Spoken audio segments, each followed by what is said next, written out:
Hey there, friends on YouTube and LinkedIn. Going live today. You know how much fun it is to wait for StreamYard to play nice with my free Facebook group. Here we go. I see it. It's working. The squirrels are running. We have power. Let me just double check. I love it. As you guys know, I've got Jay Schwedelson, my new best friend, here in the house with me today. I know. I'm so excited.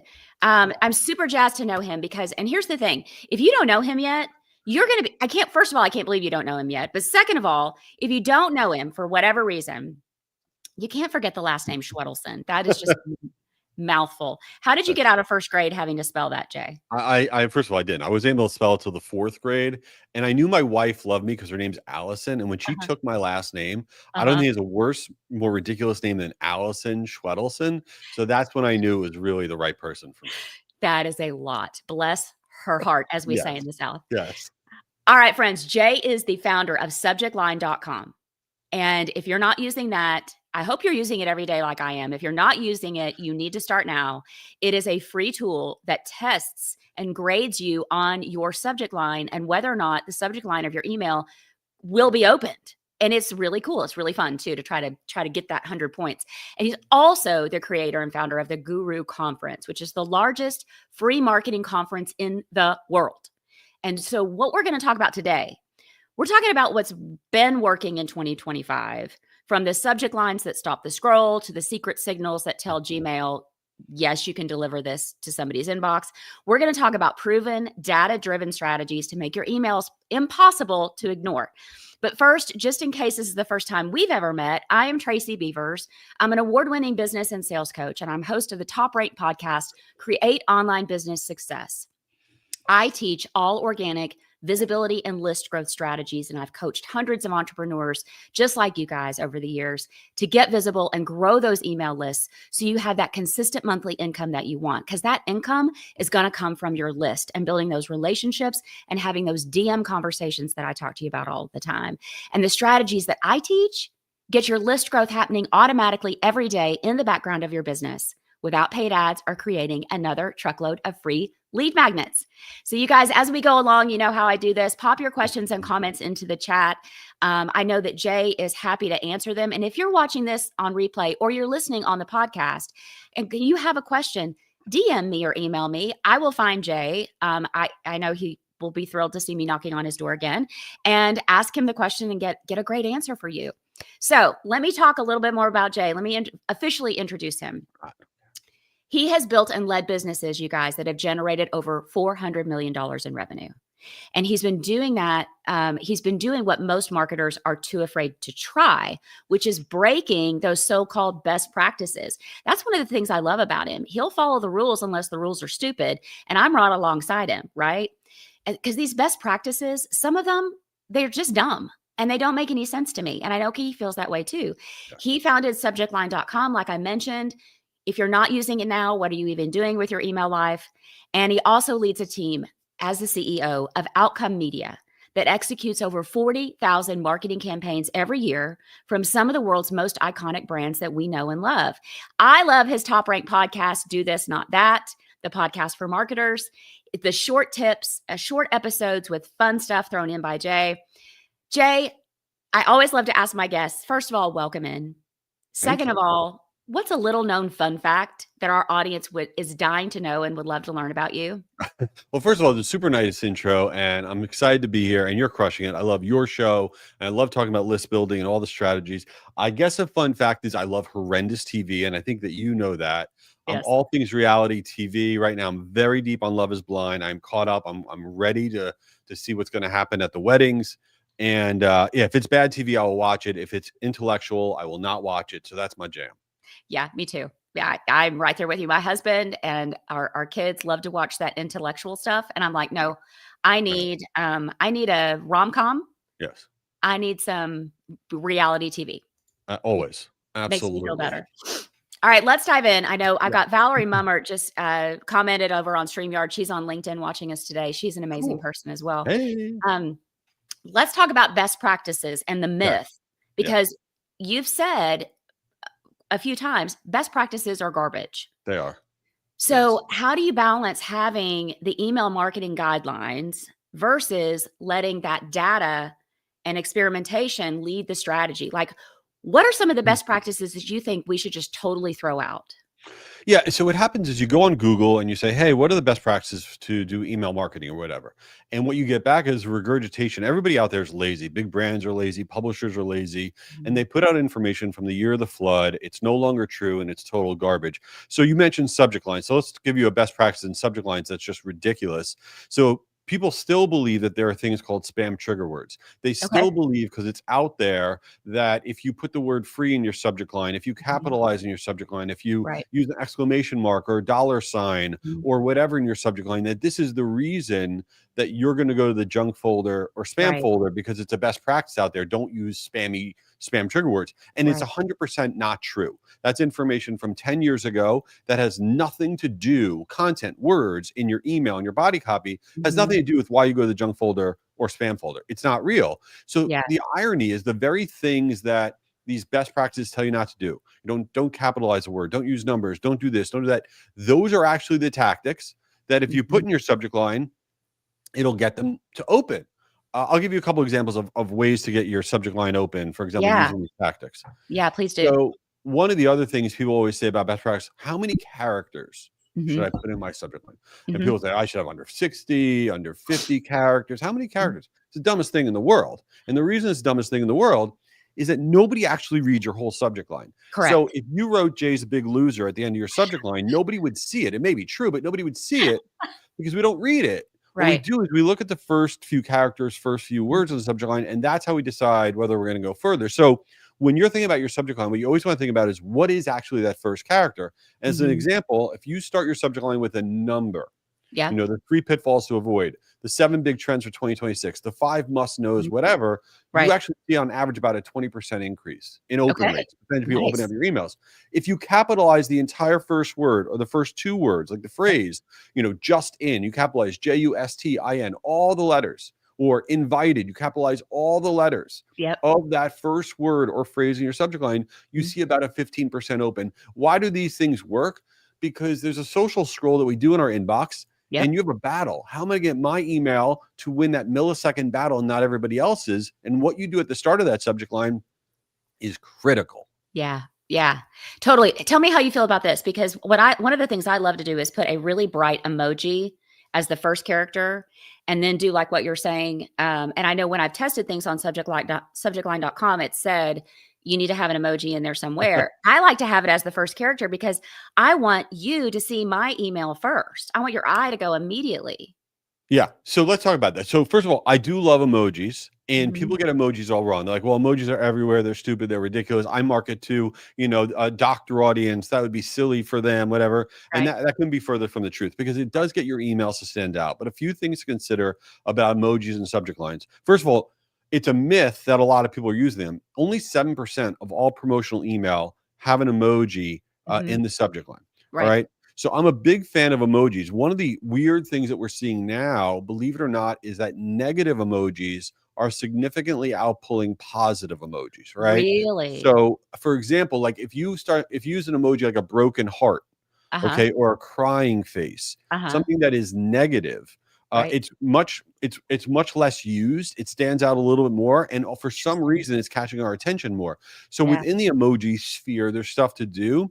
And then the other big piece of it is trying emojis not just in your subject line, Uh-huh. but the second subject line, that gray line underneath your pre-header. Yeah. Using emojis in your pre-header is great. Uh-huh. And the only caution I'll throw out there is if for whatever reason you are marketing to an audience that has accessibility issues that are using screen readers, Right. okay, Mhm. and that's a primary category for you. If your Yeah. first character is an emoji, it's an Mhm. off-putting experience for people that are using screen readers. So I'm Wow. sharing that if you are marketing to that audience, you could put it at the end of your subject line instead of the Right. beginning. God, oh, that's a great tip because some of my audience, they do. Yeah, They are concerned about accessibility and yeah, readability. I yeah, did not know that. That's yeah, amazing. yeah, All right, let's talk about so far, obviously, so far in 2025, there's been some things that have been working and not working. Let's talk about 2026 for a second, because yeah. believe it or not, Thanksgiving's going to be here. Christmas is going to be here. And then we're all going to be like, what the hell just happened? Where did 2025 go? So in 2026, what are some of the things that you think we should keep doing from 2025? And what are some of the things that you think we should just ditch?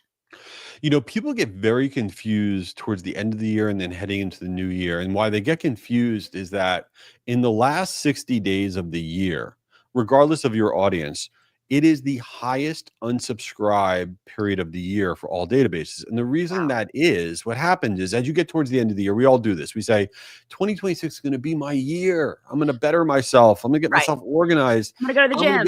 I'm going to get off these lists because I want to have inbox zero. Yeah. So what a lot of us don't realize is that we're getting all these people saying, take me off your list, take me off your list. And it's not because you sent out one more email. It's because overall people have this mindset. And the reason that's important to know heading into next year is that sometimes marketers, what they do is they get so scared by their sending volume the last 60 days of the year. Yeah. They dial it back to start the year because they saw all these unsubscribes, but they're really not understanding kind of the data flow that's going on. So first of all, unsubscribes do not hurt your deliverability. They don't cause you to go to the junk folder. They're not a bad thing. You want to get people off your list that don't want to be on there, but don't get turned off by the activity that you're seeing towards the end of the year because it's not really reflective of what's going on. And in general, email, one of the biggest things for email is now the weekends. It doesn't matter if you're marketing even to business folks. I'll give you an example. If you're marketing to professionals, believe it or not, Sundays right now, year over year, click-through rates have gone up almost over 60% on Sundays for B2B, for professionals. On the consumer side, that Sunday period from about 11 to 5 p.m. has soared in performance. So the biggest mistake that most people do with their email database is they do this. They go, okay, what's the best day to send out our email? Oh, Tuesdays at 9 a.m. is our best performing time. That's when we send out our email. Horrendous, horrible thing to think and say, and here's why. Okay. It's not what's the best day, because every day and every time is different real estate. So for example, I read a lot of my email at night, like promotional email, because I just don't get to it during the day. Right. So if you are not sending out emails to your database, let's say at 8 p.m., on Sunday at 11 a.m., whatever, all these different times. And what you want to be looking at is not what has the highest open rate and click-through rate, but are you getting more net new people? Are you getting in aggregate more humans, unique humans, to be opening up your messages? And you want to cater to everybody the way they consume email. So you want to be sending more in 2026, but you want to be sending it all sorts of different times and days throughout the week to reach your full audience. That is gold. That is gold. Okay. So you're saying that on Sundays, tell us again, for B2B, Sundays in the evening, did you say? From 11 to about 5 on Sundays is golden time. I mean, think about it for yourself, right? When do you really have time to consume long form email, especially newsletters? You don't. And on Sundays, though, you're not getting Slack or Teams messages or whatever. Nobody's bothering you. And you could actually read that long form email, that promotional email. And it's across every industry, consumer, B2B, nonprofit.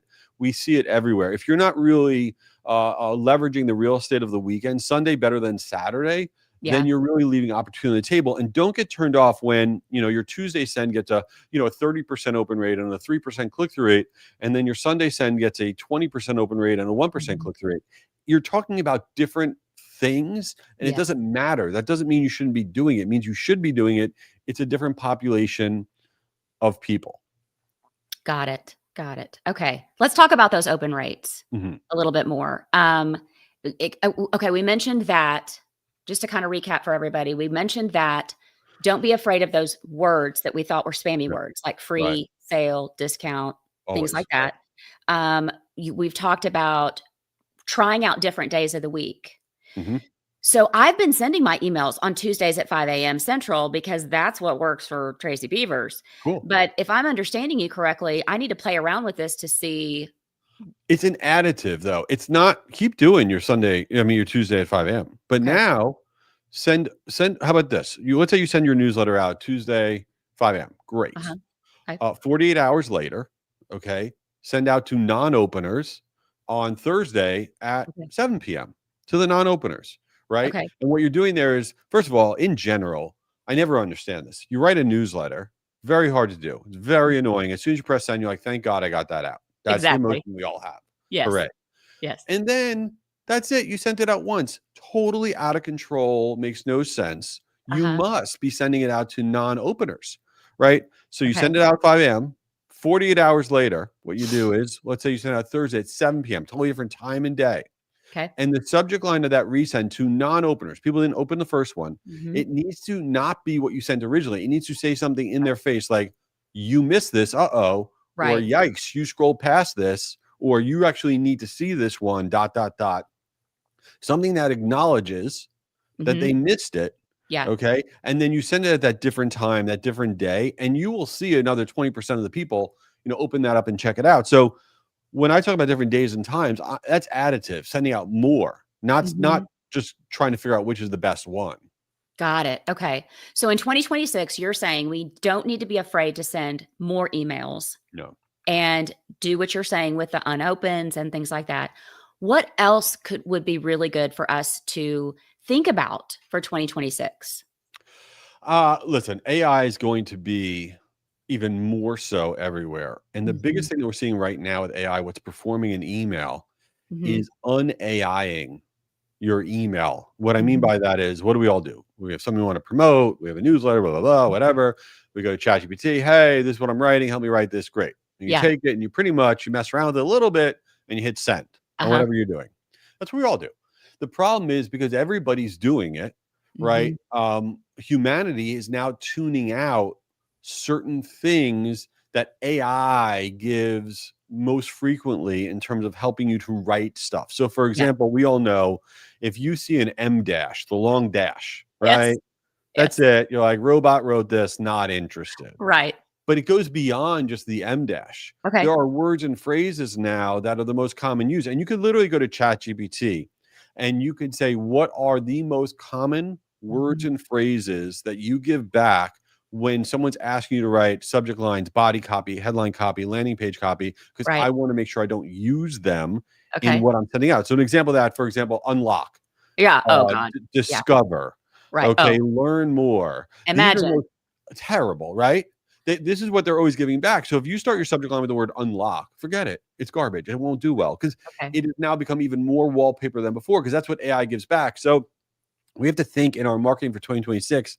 We want to use AI for a lot of stuff, but we want to un-AI the Mhm. tone of our emails and our marketing because Okay. it's actually depressing performance. We're seeing it drop performance significantly when you're incorporating these phrases and words. Interesting. Also, what gets my goat with AI is I keep telling it, don't give me M dashes and take out all the freaking emojis. Like, what is the deal with ChatGPT loving the emojis? And by the way, there are two emojis that you should never use because they give it back most frequently. It's the green check mark and the party popper. We've analyzed the data. If you use those two emojis, the green Uh-huh. check mark and the party popper, it actually will drop your performance in your Really? social posts, in your emails, because it is the most frequently given back emoji by the AI platforms. I mean, it's such a what a world that now we have to navigate the fact that AI regurgitates the same thing over and over again. Right. I know. It's crazy. I remember when Yeah. ChatGPT burst onto the scene several Yeah. years ago, and I was like playing around with it, and now it's like you can't get through the day without it. Well, I will Yeah. tell you, as it relates to all of that, if I'm somebody out there of a business or I'm a marketer or whatever, the number one thing I'd be doing right now is messing around with these AI browsers. So Okay. um, there's an AI browser. Everybody uses Chrome, right, to go on the internet, all the Mhm. things, whatever. Yeah. So about 2 weeks ago, Perplexity launched their free browser Mhm. called Comet, which you could download and use.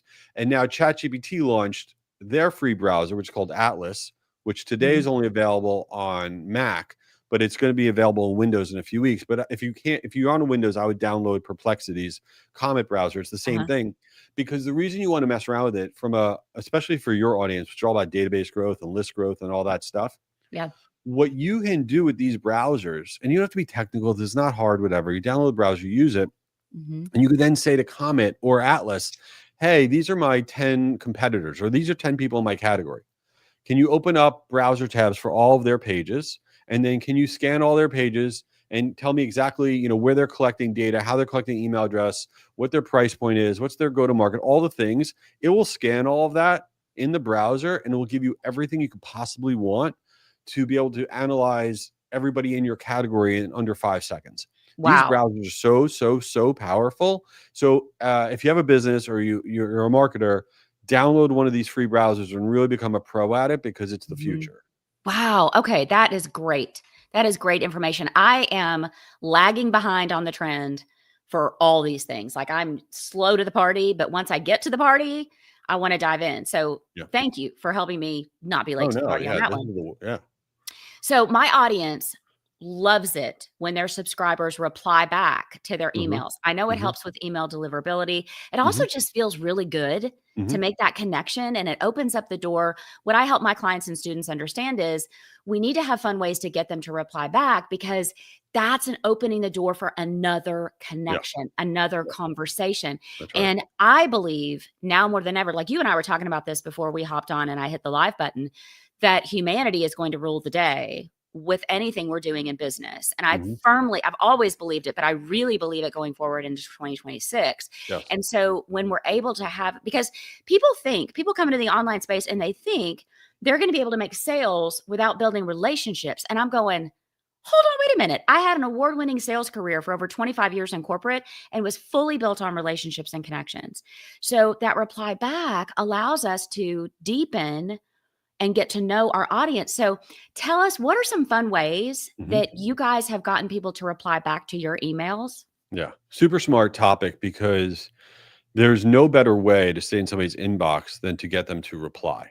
Yeah. Okay. So one of the mistakes that we all make is when we're trying to get people to consume our content, Mhm. maybe it's download a new whatever guide or tip sheet or whatever, or sign up for a webinar, whatever it is. We say, Mhm. hey, you got this new thing, click here and go to this page. Yep. That's what we do. Right. The hack of all hacks will actually increase your response rate by about 300%, is this idea of telling people to reply. So for example, let's say you have your 2026 guide to list growth. Uh-huh. Cool. Now you send out the thing, your subject line says new list growth guide, whatever. Instead of saying click here to get the guide, what you Yep. do is you tell everybody, reply this email and just write the word guide. Love That's it. it, Yep. right? Reply with the word guide. And then it comes to your inbox, you send the guide. Now you're in a dialogue. And now, because they replied, they will stay in your inbox forever. But Yeah. the other most important thing that everyone sleeps on, there's one email that's more important than any other email you will ever send anybody ever. And that's the first email that you send somebody. So what happens is Okay. when someone goes to your site or however you meet them or whatever, and you send them the first email. Uh-huh. Okay. A lot of people make the mistake. They treat it like an autoresponder, like, hi, here's your guide. Hope you enjoy it. Right. Yeah. And Ew. it's like, goodbye. And so what happens though, from a technical perspective, what's really happening is you, the sender of that first email, your infrastructure is interacting with the recipient's infrastructure for the first Mhm. time. Right. Now, if the person that receives that email that first time, if they open it up and engage with the email and click on it and stuff, what the recipient is telling their email system is, hey, I like this new sender. Yeah. Let's leave them in the inbox. Yeah. But if the first email that I get from a new sender, I don't open it up, I don't do Right. anything with it.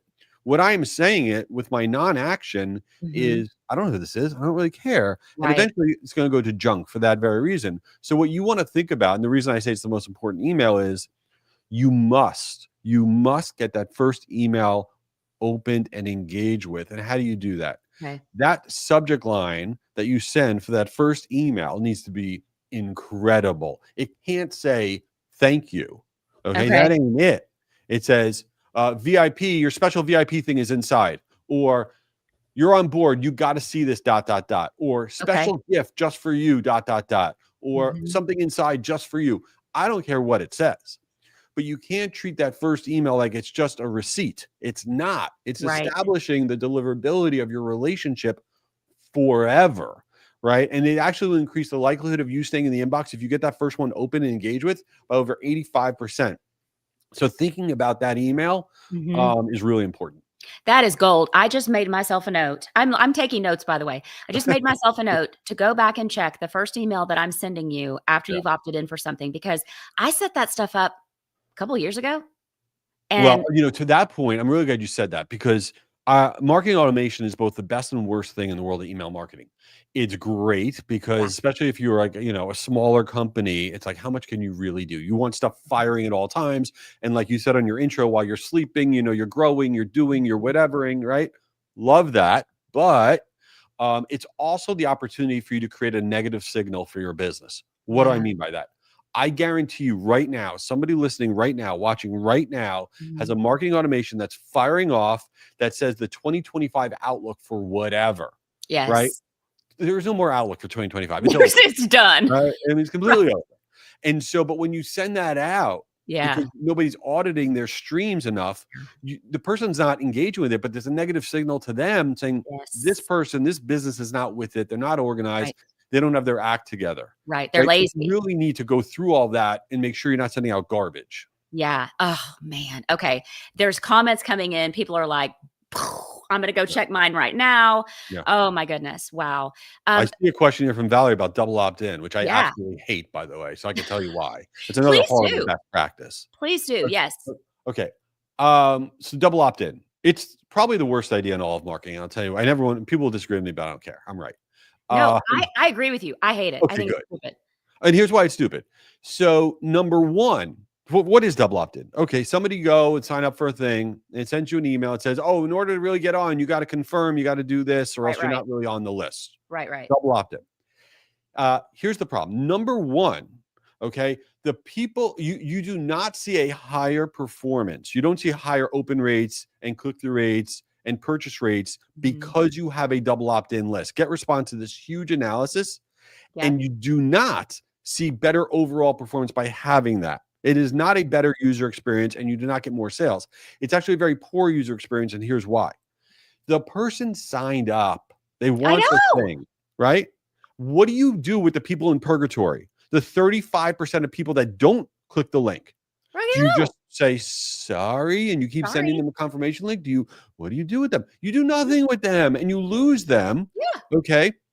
And the irony is, here's what people don't understand. When you have a double opt-in list, your unsubscribe rate and your spam complaint rate are higher than if you don't. And here's why. The people that click on double opt-in, and this sounds terrible, they're a subset of people that are very locked in on their inbox. They want to really make sure they don't get anything they don't want. Right. And when you send them a little bit too much email or something that they don't love, they are the habitual complainers. It is the subset of annoying people on this earth. Okay. So that is why you're getting this group of angry people now on your list, as opposed to all the humanity that wants to be on your list. Right. So there's no benefit to having a double opt-in list. There you go. That's my soapbox. Well, and I feel sorry for the people that have to be GDPR compliant and use the darn thing. I mean, Okay. So EMEA is a whole different thing. If you're in Europe, you could discount 90% of what I'm saying right now because it's a mess. It's very hard. We do a lot in Europe. Especially in Germany. It's for my friends in Germany. They're like, oh man, we can't do anything. Oh, trust me. We do a lot of SAP and I get it. The double opt-in to me feels like the guy with the lottery check is standing on your front porch and ringing the doorbell and you're going, confirm the address. Confirm. Right, and he's like, screw it. I'm going to go give it to Jay Schwedelson down the street because he'll answer his door. Yeah, it's 100% right. I agree. Now, listen, the problem is there's a lot of people in the world of email. I hate the word email marketing because within the world of email marketing are also the people that are like email technologists or whatever. Right. Okay. And they're not marketers. And they'll be like, well, this is the best thing for blah, blah, blah. But that's from a technology perspective. That's not from an actual keep my business going. I need to pay my bills perspective. So email marketing is kind of like a mislabeled thing. It's a broad category. When people say they're a brander or a marketer, I'm like, tell me what that means. Right. I don't know. Give me your definition. Exactly. Okay. Let's talk about some fun stuff. What is the riskiest? And I didn't warn you before I would throw this at you. So you don't have to answer if you don't want to, but I think you will. What's the riskiest or most controversial thing that you've tried in email marketing that totally flopped? It was a total lose. And what did you guys learn from it? What's the riskiest that totally flopped? Well, I'll reverse that for you. Something that I did not think would work and did work. So what happened was recently, so in the subject line, for example, first name personalization, that used to be a thing, right? Yes. Used to everyone do J, check this out. By the way, that doesn't really work anymore. That's total garbage, whatever. Right. And my team knows that I hate first name personalization, the subject line. And they came to me and go, no, we want to do it for this promo, for this thing we're doing. I'm like, I really hate this. And I'm like, do whatever you want to do. I don't care. So they sent it out, but they screwed up. Oh, boy. And when they screwed up, instead of writing J, blah, blah, blah, they just put first name. That was it. Oh, I heard this on the podcast, Yeah, or so we sent you it and out. Daniel were talking about it or something. Yeah. And it went out. It said just Sally or Steve or Jay, and it crushed it. Just the name, but really, what that speaks to is a different tactic of why it Yeah. worked, which is this idea, and everybody should be testing this, which is white space in your marketing in general, but in email marketing, right? Yeah. 3-word or less subject lines crush it. Yeah. If you're not testing that. The other thing that works, probably the best hack that nobody uses, is having no pre-header, having no second subject line. Right. Creating white space in the inbox really allows your email to stand out. And if you haven't tested micro subject lines, you haven't tested no pre-header, you're leaving a really great, easy tactic to try on the table. Yeah. I've tested that no preview thing because I got lazy and tired and I didn't want to deal with it. So I just sent it out without it, and it actually did really well. And my friend Liz Wilcox, if you don't know Liz, you need to know Liz. She's in email marketing. She's watching us through the free Facebook group, and she is so good at the 1 word or the 2 words. I love it. So I'm like soaking up what she's doing too. So that is so fun. I love that they sent it out. They wore you down. The kids got control of the remote and did what they wanted to do. Oh, you have no idea. They wear me down all the time. So we have this event coming up, and the theme is 90s versus 2000s. So they go, they're trying to get people to register. So they want, in Mean Girls, in the movie Mean Girls, there's that scene where Regina George is like, get in, loser, we're going shopping or whatever. So they go here. They sent me this email. Go, we're sending this out today, and the subject line was, "Get in, loser." And then you open it up, it says, "You're a loser. You're not yet registered." And I'm like, I cannot believe we're sending this out. It did great, but I'm like, what is going on over there? So yeah, so a little fun. Unhinged. A little bit, but hey, I mean, it's entertaining. Come for the strategy, stay for the entertainment. There you go. All right, one more question, and then we're gonna land the plane. If you could tell your younger self one thing about business, what would it be? That I can do it, and the reason I say that is I got through school. I didn't do great in school. I've always felt that I'm a big stupid person, and I really had this feeling of imposter syndrome and all this stuff, and I delayed being myself. I was trying to, fit in and do it the right way and do this, that, whatever. And it actually really wasn't even until COVID. COVID was a crazy thing for me because I have this agency. This is before I had this media business too. And about 100 or so people work in the agency. And during COVID, all the marketing budgets were getting slashed. And I had this big payroll. I didn't want to let anybody go. I didn't want to furlough anybody. And I was like, oh my God, I'm going to go out of business. I'm like, I need to meet a lot more people, then maybe I can get more business. And at the time, I think I had 500 connections on LinkedIn. I never posted because I don't really post in my personal life.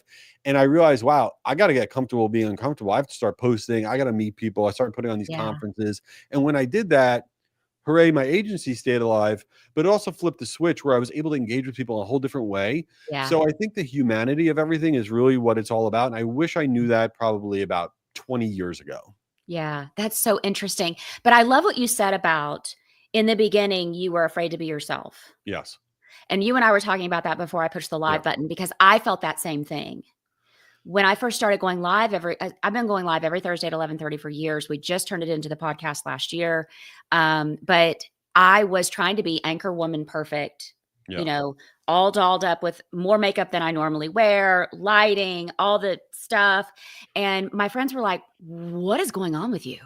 Like, you're boring. And I was like, oh, wow, thanks for that first. But then when I loosened up and started being myself, that's when people really started to be attracted to me. And I also love what you said about the humanity and the connections, because I really feel like that's where a lot of people in the online space have fallen short. Yes. Is forgetting that those true connections and actually letting people know how much you care about them. Like Liz Wilcox and I were just emailing about this week. She's like, I am getting back into making more connections because I want people to know just how much I give a damn. And I'm like, me too. Sign me up for that. 100%. I love it. Yes. All right. And I have to ask you this before we officially sign off. What crap TV are you watching these days? Because I love it too. And you mentioned Love is Blind. Yes. What else is on that list? Well, right now, today, Nobody Wants Us season 2 comes out today. So I will be watching that. Although what's her face? Dak Shepard's wife, the star of the show. Oh yeah, Kristen Bell. Kristen Bell. She is a little weird because she posted on social media. There was her 12th anniversary. I don't know why I follow her on Instagram, and she posted this really, really strange caption about Dak Shepard, who I'm not sure I'm on the Dak Shepard train, but that's okay. That's all right. So I don't know. I'm up in the air on Kristen Bell. That's a lot of information. But yeah, this is what's on my mind all the time. I love it. I love it. Tell us how you really feel. No, I think everybody wants this, and that's why the show did really well. Yeah. So we're loving that. And then, I watched the documentary on Posh Spice. What's her name? Oh, really? Was it good? Yeah, it's pretty good. It's only 3 episodes. And she talks about, because everybody labeled her the girl that couldn't smile and she was so serious all the time. And it really gives you a backstory on who she is and how she got into fashion and how she I have a question about that, though. Yeah. Here's my problem with that. I like her a lot. Yeah. But they're not talking the Brooklyn Beckham, their son. They're completely at odds. And I'm always like, should I really kind of take your advice when your kid wants nothing to do with you? I mean, that's where I get like a little torn up. I know, that's tough. That's a little bit of a red flag there. You're like, what's going on in that house? Yeah. I know. Yeah. Anyway. I love it. All right. All right, my friends. I am going to put Jay's links into the LinkedIn chat, the YouTube, the podcast, all the places. Thanks. So that you guys can connect with him. And again, if you're not using subjectline.com, I mean, come on. You've got to check your subject lines, just like we've talked about. Jay gave you guys some great tips today on how you can increase those open rates. And Guru Conference, is it too late for them to sign up? No, Jay? Guru Conference is free, is virtual. GuruConference.com. It's in November 6th and 7th. 25,000 marketers. Nicole Kidman will be there. Lance Bass will be there. Nicholas Shea is going to be there. It's free. It's virtual. You got to go. We're running out of virtual seats. Love it. Love it. Y'all sign up for that as well. And don't forget Jay's podcast. Do this, not that. Go, listen for the strategy, stay for the entertainment, because he's hilarious and he makes me giggle. So I love it. And if you haven't listened to my podcast, it's called Create Online Business Success. And I would be really honored if you followed it and subscribed to it. And I want to invite you all to join me once a month in a new event that I'm hosting. I've got a free networking event. Now, you have to be a member of my free Facebook group in order to get a registration to be there. But we've had about 30 to 35 people joining every month. It's been super fun. We play music. It's high vibe. It's not your mother's boring network thing where somebody's reading their resume to you. No, we are there to make actual, genuine human connections like Jay and I have been talking about. So I'd love for you guys to join us. Jay, any words of wisdom you want to share before I wrap it up? No, I love what you're doing. I love that you're out there being yourself and being real. I love your podcast. Everybody should consume Tracy's stuff. I'm a big fan of your world. And just everybody keep crushing it. Thanks so much. All right, my friends, I'm live here every Thursday at 11:30 Central. I want you to put it on your calendar, set a phone alarm, no excuses why you can't be here with me. And remember, you hear me say this every single week. Don't try to do this stuff alone. Being an entrepreneur is freaking hard. Yeah. Some days everybody wants to buy what you're selling, and other days nobody can even remember your name. And if you feel like you're alone in that, you're not. It doesn't matter if you're on day 1, hour 1, or you're 15 million years into this thing and you've made $1 gazillion. We all feel that way. So you've got to get into a community of support and great people like Jay and have them surround you. Yeah. Have a great balance of the week and weekend. And remember, when one of us rises, we all rise. So that is why we have got to keep cheering each other on. Love it. Love it. And I will talk to you guys soon. Thank you, Jay. Thank you. Later.